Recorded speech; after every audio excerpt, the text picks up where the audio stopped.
आखिरी सत्ताओं खत्म नहीं होंगे। दूसरे आदमी ने जब ये फरमान बादशाह का सुना, उस आदमी ने जब ये सुना, जेल के अंदर गया और अपने झोले को थैले को निकालता है, चुन चुन करके अच्छे अच्छे फलों को उस आदमी ने खाना शुरू कर दिया। 2-4 दिन उस आदमी के फल चलते हैं, अच्छे अच्छे जितने फल थे उसको चुन करके खा लेता है, लेकिन उसके बाद फलों की जो अच्छे फल उसके पास थे वो सारे के सारे खत्म हो गए। अब ये जो निकाला खट्टे फल खा, फिर छोटे छोटे से फल की भाषा को बेवकूफ बनाना चाह रहा और पता नहीं चला कि बेवकूफ बन गया है। अब वही फल उसको खा करके एक महीने में गया है, कैसे रहना है वो समझे। ये तो दूसरे आदमी का मामला हो गया।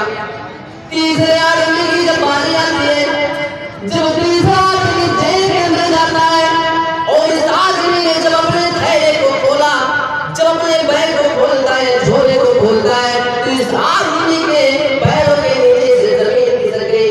इस आदमी ने देखा, एक हाथ मारा उसके अंदर, जितने 15, 20, 25 फल थे वो सारे के सारे ऊपर आ गए। और जब उसने हाथ हटा करके देखा, हाथ से फलों को हटाया तो नीचे घास फूस नजर आने लगी। अभी आदमी जैसे ही अपने सामने मुनाजिर देखता है, इस आदमी की पैरों के नीचे जमीन खिसक जाती है और अफसोस करने लगता है, ओह मैं इतने सारे 10, 15, 20 फलों को एक ही महीने तक खा करके जेल के अंदर जिंदगी कैसे गुजारूंगा। हकीकत में यह आदमी बादशाह को बेवकूफ बनाना चाह रहा था, लेकिन सच ये इस आदमी ने खुद ही अपने आप को ही बेवकूफ बनाया। अब 3 किस्म के लोग थे। एक ने बहुत अच्छे से जिंदगी गुजारी, एक आदमी कम से कम कुछ तो तोड़ा था।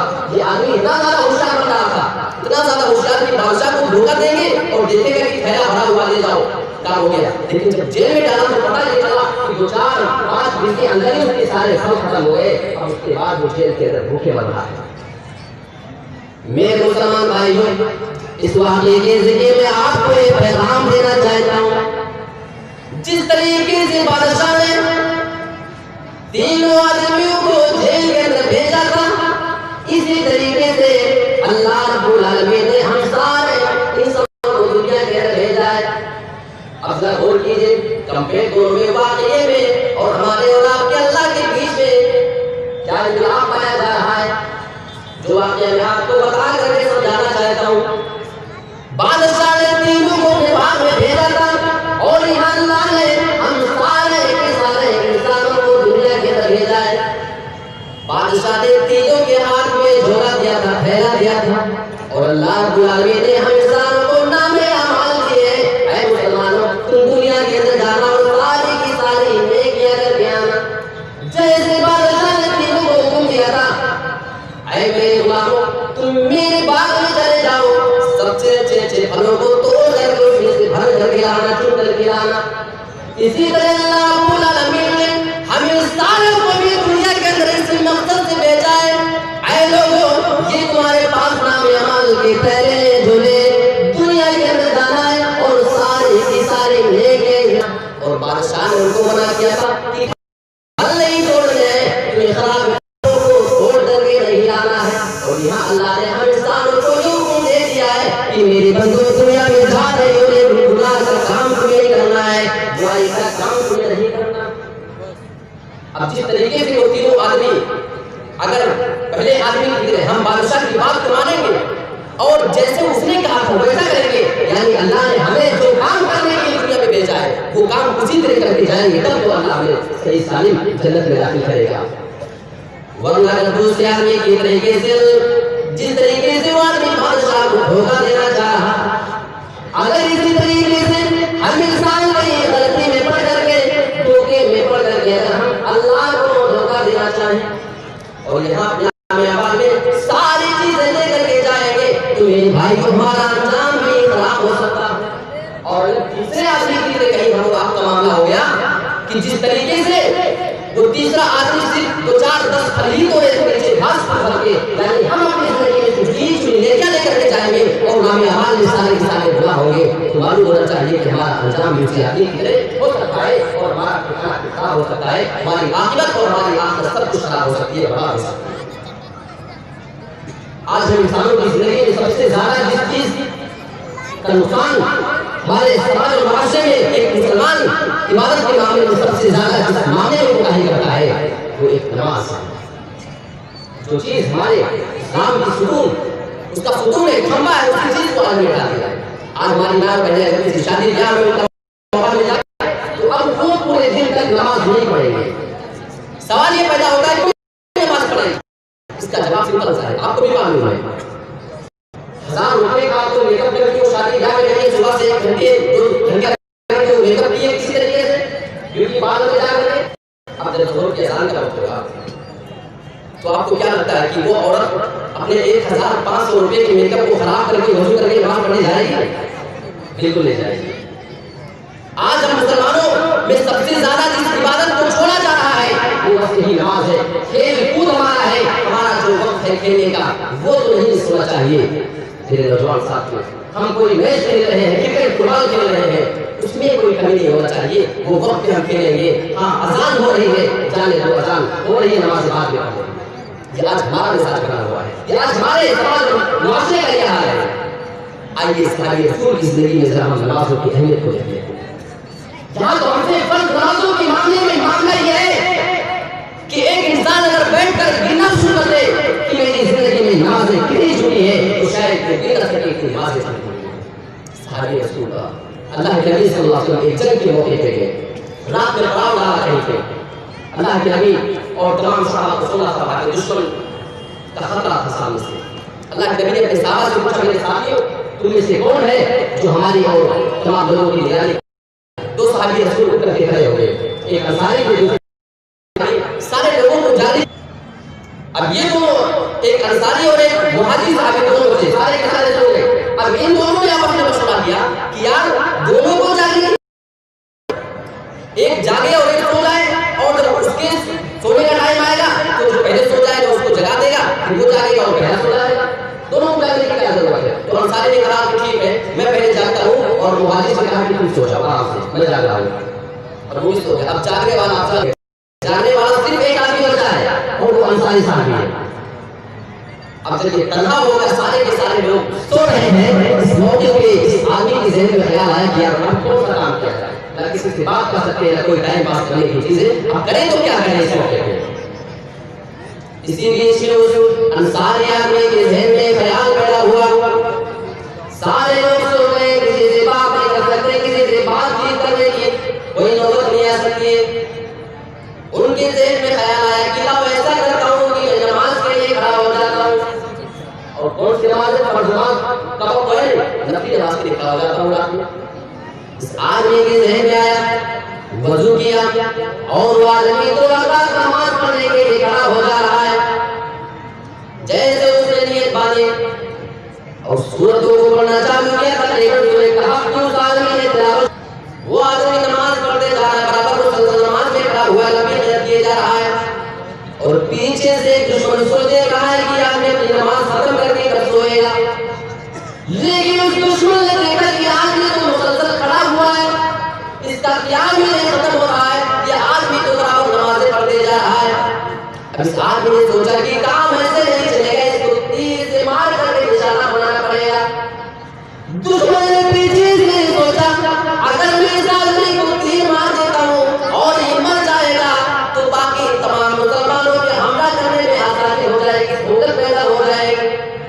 तीर निकाला और कमान में तीर रख करके तेजी के साथ मारा, उस सनसनाता हुआ और दर्दनाता हुआ जो तीर आ करके उस सहाबी रसूल की कमर में लग गया।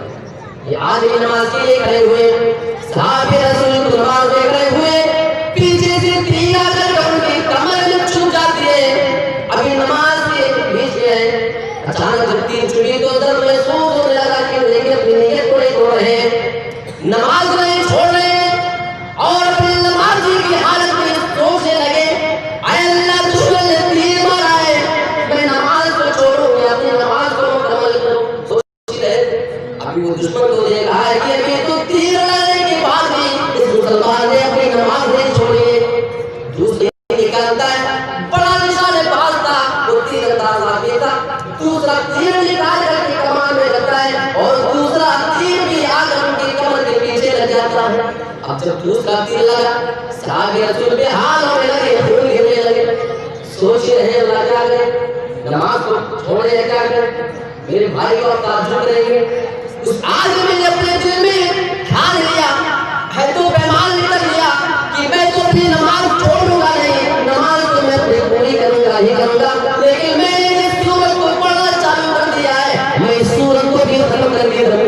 जब तक कि मेरी सुन्नत खत्म नहीं हो जाती है मैं अपनी नमाज नहीं खत्म करूंगा। ये सारी रसूल। अब दुश्मन पीछे से फिर देख रहा यार ये तो 2 तीर लगने के बाद ये नमाज अपनी नहीं छोड़ रहा है और ज्यादा निशाना आवाज में लगाता है और तीर इनके पीठ में सीधा आकर के घुसता है और तीर जब इनके पीठ में आया तो बेहाल हो गए। खून के फव्वारे अचानक सबसे ज्यादा गिरना शुरू हो गए। तीर लगे और नफली नमाजें पढ़ने में बिजी। मेरे मुसलमान भाई जरा गौर तो करो नमाज की सहाबा की नजर में क्या होती थी जब तीर लगता है। अब सोचने लगे अल्लाह अब यहाँ पे मैं नमाज अपनी जल्दी से मुकम्मल नहीं करता हूँ, अगर मैं पूरी सूरत पढ़ने के चक्कर में रहूंगा तो हो सकता है डर लगने लगा उनको कहीं बेहोश ना हो जाऊं और बेहोश होकर के गिर पड़ूंगा तो सारे के सारे दुश्मन आकर के मुसलमानों को हमला हो जाएंगे और सबको जो है खतरा लायक हो सकता है। जल्दी से नमाज पूरी करते हैं और जाकर के अपने साथियों को जगाते हैं। अब अपने दूसरे साथी को जगाए, सारे को नहीं, एक मुहाजिर जो सो रहा था उसको जगा के आए। अब जब दुश्मन ने देखा है तो दुश्मन ने सोचा कि अगर आगे नहीं तो अभी तो 2 हुए सारे लोगों को जगा के दिखाएगा पूरा देर हो जाएगा और हमारी हिम्मत कर जाएगा। वो दुश्मन नमाज छोड़ करके भाग जाता है। ये साहबी रसूल थे जो नफली नमाज के सिलसिले में एहतमाम करते थे। आज हम मुसलमान का गौर कर ले कि आज हमारी फर्ज नमाज़ों का हालत क्या है। ये तीर लग रहा है उसके बाद 11 बजे और यहाँ तो आलम ये कि नमाज पढ़ने की रकात हो गई, किसी को क्या खबर जितने में सलाम फेरे तो वही काफी है। वो आपने सुना होगा इमाम साहब बात बेचारे ऐसे नमाज पढ़ा रहे सलाम लिया, एक आदमी तीसरे सब पे खड़ा हुआ, पहले दूसरे में तीसरे सब पे खड़ा हुआ है। जैसे सलाम फेरा वो फौरन खड़ा हो गया। इमाम साहब आज तो आपने 3 रकात पे सलाम फेर दिया सभी नमाज में। इमाम साहब ने कहा लेकिन तो बात है ये मैंने तो 4 रकात पढ़ाई। लेकिन इमाम साहब ने उसके कहने की वजह से कंफ्यूज हो गए, डिस्टर्ब हो गए। तो दूसरे लोगों से पूछा पहले और दूसरे सब के लोगों से भाई 3 रकात मैंने पढ़ाई है। सब बोले 4 तो पढ़ाई आपने। लेकिन वो बेचारा सिकड़ा हुआ नहीं आपने 3 पढ़ाई और 3 पढ़ाई और फिर गाली के साथ कह रहा हूं। अब लोगों ने पूछा कि भाई तू इतने यकीन के साथ कैसे कह रहा है? सारी मस्जिद के लोग कह रहे हैं, इमाम साहब कह रहे हैं कि 4 रकात तो हो रहा है 3 रकात, इतना एतमाद तुझे कैसे इस बात पे आ गया? तो जानते हो उस आदमी ने क्या जवाब दिया कि मेरी 4 दुकानें हैं और चारों का हिसाब में इसी अपनी नमाज निकाल लिया करता हूं। इमाम साहब ने कहा तो क्या हुआ हिसाब करते हो, इसका क्या मतलब है? वो बोला कि देखो हर रकात में मैं 1 दुकान की हिसाब करता हूं और चारों दुकानों का हिसाब में रोजाना इससे की नमाज में कर लिया करता था। इमाम साहब बोले तो क्या हुआ? बोला कि अभी आज जो है मेरी 3 ही दुकान हो चुकी है और आपने सलाम फेर दिए, इस बात की दलील है कि अभी 4थी रकात बाकी है, अभी मेरी 4थी दुकान का हिसाब बाकी है। ये आज हमारे और आपके माशरे में ये मुसलमानों का हाल है। नमाज में बहुत सारे लोग होते हैं तो आज का एक मुसीबत जो हमारे समाज में ये मोबाइल का जो फितना है। आज हमारे मोबाइलों के जरिए से गाने और बहुत सारी गलत चीजें हम खुद बहुत ले जाकर के मस्जिदों के अंदर पहुंचे हुए हैं। एक यहाँ पे मसला मैं आपके सामने वाज़ेह कर दे रहा हूँ, समझने की कोशिश करते हैं इंशाअल्लाह जो बात आ जाए। नमाज की हालत में उसका अगर फोन बजने लगे तो क्या करें? बस पढ़ते रहें, क्या करें? इसके बारे में मसला क्या है? हम इस मसले को हल करने की कोशिश करते हैं कि इसमें सही मामला क्या है। पहली बात कि अगर आपको नमाज पढ़ने के लिए जाना है, अब बीच में मोबाइल का खर्च हो गया, उन चक्कर में इमाम साहब अपनी गलत भी बोलेंगे और कितने रकातें हुई 2 की 4 5 6 पढ़ी जाएंगी, इसका नुकसान सारे मुसलमानों को उठाना पड़ेगा। तो इसकी दलील क्या है कि आप नमाज की हालत में अपने फोन को निकाल कर काट सकते हैं, साइलेंट कर सकते हैं, स्विच ऑफ कर सकते हैं। इसकी दलील क्या है? उससे हम मुसलमान हैं तो हमें जाहिर सी बात है कि हमें कुरान और हदीस से कोई दलील चाहिए। अल्लाह के नबी सल्लल्लाहु अलैहि वसल्लम ने कहा नमाज पढ़ा रहे थे सहाबा को, नमाज की हालत में हज़रत जिब्रील अमीन अल्लाह के नबी के पास आए, आपके पैर में जो जूती है उसमें गंदगी लगी हुई है, आप अपनी जूती को नमाज की हालत में निकाल करके आपने साइड कर दिया। सहाबा ने भी देखा कि जूतियां निकाली और उसको साइड रख दिया। अल्लाह के नबी ने सलाम फेर करके जब आए मेरे सहाबा में तुम्हें देख रहा हूँ कि तुमने अपनी सारी की सारी जूतियां उतार दी है, तुम्हें जूतियां उतारने पे किस चीज ने आमादा, तुम्हें जूतियां उतारने के लिए किसने कहा है? तो सहाबा ने भी बड़ा प्यारा सा जवाब दे दिया, ऐ अल्लाह के नबी हम क्या जाने कि हमें जूतियां, बस हमने तो नमाज में देखा, हमने देखा कि आप अब कुछ जान ले रही है, जबकि ये मामला पहली बार पेश आया था। लेकिन सहाबा ने कहा का वो जज्बा झूठ गया, नमाज की हालत में सारे के सारे सहाबा ने जूतियां उतार करके साइड रख दी। अब यहाँ से मसला साबित होता है जब अल्लाह के नबी जनाब मोहम्मद रसूलुल्लाह नमाज की हालत में अपनी जूतियों को उतार रहे हैं, आपको पहले मालूम नहीं कि गंदगी लगी है, हज़रत जिब्रील आते हैं बता करके चले जाते हैं, अल्लाह के नबी आपके पैरों में जो जूते उसमें गंदगी लगी है, आपने नमाज की हालत में तकलीफ देने वाली चीज को, डिस्टर्ब देने वाली चीज को, जो नमाज में खलल डाल रही हो, ऐसी चीज को आपने नमाज की हालत में निकाल करके साइड किया, नमाज खत्म होने का इंतजार नहीं किया है। लिहाजा अगर हमारी मस्जिदों में हमारे मोबाइल बजने लगे, हम स्विच ऑफ करना भूल गए, साइलेंट करना भूल गए हैं, फोन आने लगे, तो यहाँ से ये मसला साबित होता है कि अल्लाह के नबी जनाब मोहम्मद रसूलुल्लाह ने नमाज की हालत में झूठे को उतारा है। लिहाजा हम भी नमाज की हालत में मोबाइल को निकाल करके स्विच ऑफ कर सकते हैं, काट सकते हैं फोन को, ये मसला साबित होता है। ये तो हदीस है।